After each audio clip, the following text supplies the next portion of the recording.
your opinion about children and sugar intake. Okay. Remember, if you look at eating fruit contains a lot of sugar already, but that's called a natural sugar. And normally fruit's got fiber with it as well. So that's fine. Obviously, don't give too much fruit or fruit juice for that matter, because then you will get too much sugar as well in the process. The problem comes in is that we give them a lot of sugary foods and starch as well. The starch gets converted into sugar as well in your body. Yes. So in the end, the sugar leads to an overload, overtaxing of the body, and it actually depletes some nutrients because the body will take those nutrients now to process the sugar. So in a certain sense, to simplify it, it's almost like you're making the person a bit undernourished just to process the sugar. Wow. So that is a problem. And remember, sugar also causes inflammation. If you look back at the past, even like 20 years, banting and the real revolution, the whole thing about what they're about is that sugar actually causes inflammation. And that inflammation causes a lot of problems, like diabetes. In actual fact, there are already children diagnosed at about 2 years old with type 2 diabetes. Wow. The type 2 diabetes was called old or adult onset diabetes. So now you get young children and teenagers already getting it. And that is because too much sugar, too much starch, too much carbohydrates in the diet. Right. So we must be very careful with all these sports drinks or the fizzy drinks. If you look at the soda, your orange sodas and so on, you're talking about 8, 9 or 10, even 13 teaspoons of sugar in a tin. In a tin, yeah. 200. In a tin. Yes. Crazy. So you give the child way too much sugar, which causes inflammation, which causes problems. So what I'm hearing you're also saying is sugar is not okay for the body. It makes the body overwork itself. Natural sugar is a different conversation. But also when our children is sick or when their immune systems is low, especially then we must avoid sugar. Avoid sugar then, especially. I'm not saying never give a child a treat. I'm not saying that. But you can't give a child, like on one day, a milkshake, a bowl of ice cream, a slab of chocolate, and then a packet of chips to eat. That's not good for the child. Yes. And then you tonight when you go home, you're too tired to make food, you buy pizza, and give a pizza to the child as well. Yes.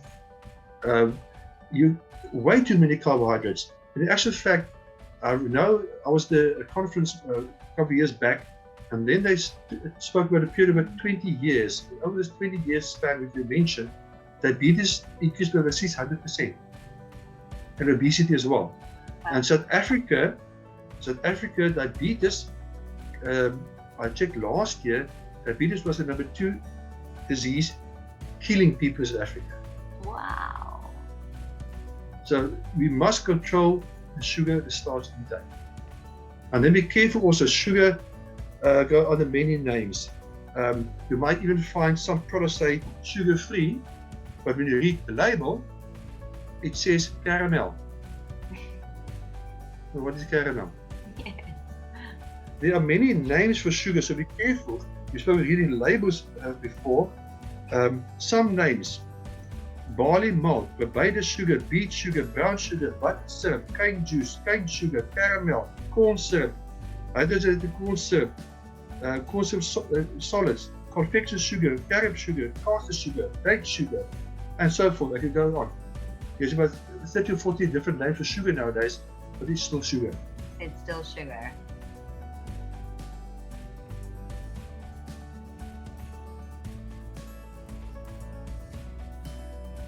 So many gems that we can take from this session. Thank you so much, Herman, for joining us.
Thank you, Herman, so much for sharing with us today. Wow, it's mind-blowing stuff. And we think we know so much and we know so little, and it's a bit scary what's out there in the products. Thank you so much for sharing.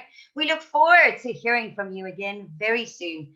And for our next talk, we welcome more information from you about supplementation, what type of supplements for our kids, and so forth. But may you have a lovely evening until the next time, Herman.